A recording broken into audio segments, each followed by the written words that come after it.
You're a dreamer. I'm a dreamer at this moment, yes. By the way, I reject these people's hopes, certainly of reoccupying Gaza. I do not reject their fear.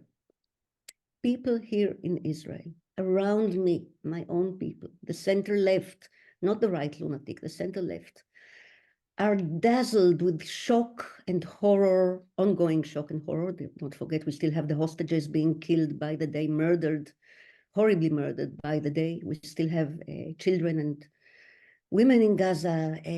We still discover and identify the dead of 7th of October. You know, people are shell-shocked, and naturally enough, they reject, many of them reject the notion of a Palestinian state next door any time soon.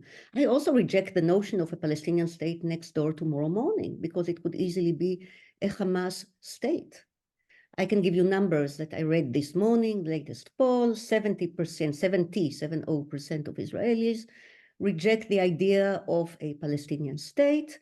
20% are for. This I found encouraging. Even in this horrific time, 20% are still for it.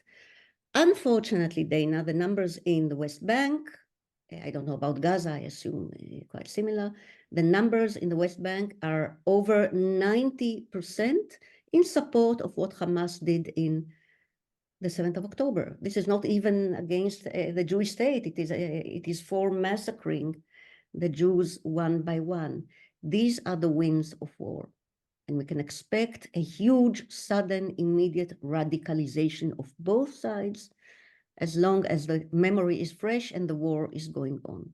This does not mean that in the foreseeable future, with hands-on international intervention and the ousting of the Netanyahu government in favor of a more traditional Zionist humanist government, would not be able to work out a path, a horizon, a roadmap for setting up, first of all, a demilitarized Palestine monitored by international powers, and in the future, perhaps in the further future, as a two-state solution. That's the only hope we have, isn't it?